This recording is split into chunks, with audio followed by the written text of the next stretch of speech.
Welcome back to the journal entries. आज हम बात करेंगे कि परचेजिंग कैसे होती है गुड्स की। ये आपका पार्ट 4 है जर्नल एंट्रीज का, और यहाँ पे कुछ एंट्रीज गिवन है, हमने उनकी रिकॉर्डिंग करनी है। अब यहाँ पे ये हो रहा है कि एक पर्सन है जो गुड्स परचेज कर रहा है कैश पे पहले, फिर क्रेडिट पे, और फिर वो क्या कर रहा है कि कुछ पैसे दे रहा है और कुछ पैसे वो बाद में देगा। और एंट्री नंबर जो उसकी 4 है यहाँ पे, जनवरी 5 में उसने 15,000 पे कर दिए हैं जो उसने क्रेडिट परचेजेस किए थे। तो अब हम बात कर रहे हैं परचेजेस की, कि परचेज किस तरीके से होता है।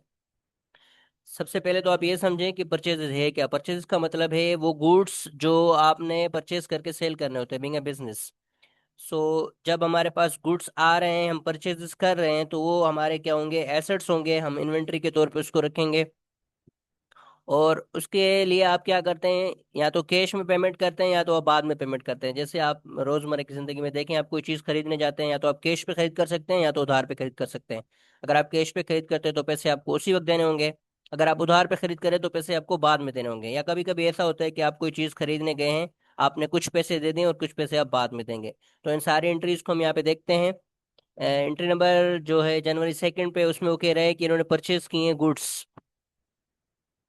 10,000 के कैश में। तो होगा क्या, इनके पास चीजें आएंगी और कैश जाएगा। यहाँ पे देखें एंट्री मैंने की हुई है, purchase account debit 10,000 to cash account 10,000 credit. अब दो एसेट है, एक एसेट इंक्रीज हो रहा है और दूसरा एसेट डिक्रीज हो रहा है। अब सेकंड एंट्री में वो परचेज कर रहे हैं गुड्स 15,000 के, लेकिन यहाँ पे क्रेडिट पे, क्रेडिट का मतलब है उधार पे, ऑन लायबिलिटी। अकाउंट आएगा account payable. So same, purchase account debit 15,000 to account payable 15,000 by credit.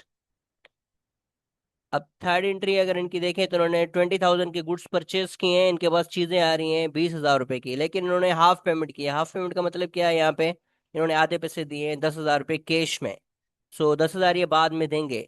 अगर हम यहाँ पे देखें, purchases 20,000 on debit side to cash account 10,000 on credit side, account payable rupees 10,000 on credit side. अगर आप देखें ये बोथ साइड इसकी इक्वल हो रही हैं। कैश में 10,000 दिए हैं, उधार है 10,000 रुपए की, और इसने 20,000 रुपए की चीजें परचेज की हैं।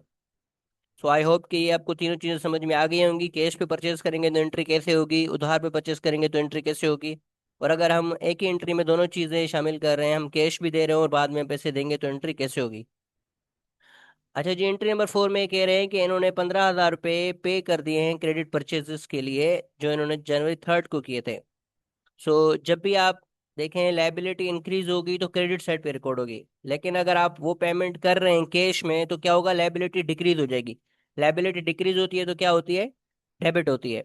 सो यहाँ पे देखें, account payable 15,000 debit to cash account 15,000 credit, क्योंकि हमने इसको पे किया है, एसेट हमारा डिक्रीज होगा, और लायबिलिटी जो हमारी पहले इंक्रीज हुई थी अब वो डिक्रीज हो गई। सो ये था सारा परचेजेस के बारे में। आई होप कि आपको समझ में आ गए होंगे कि परचेजेस कैसे होते हैं, कैश पे, उधार पे। और अगर आपने उधार लिए तो आप उसकी पेमेंट कैसे कर रहे हैं। आप कैश से भी कर सकते हैं और बैंक से भी कर सकते हैं। आप जिस अकाउंट से उसको पे करेंगे वो आपका अकाउंट रिड्यूस होगा, और लायबिलिटी जो इंक्रीज हुई थी पहले अब वो यहाँ पे खत्म हो जाएगी, डिक्रीज हो जाएगी। Thank you.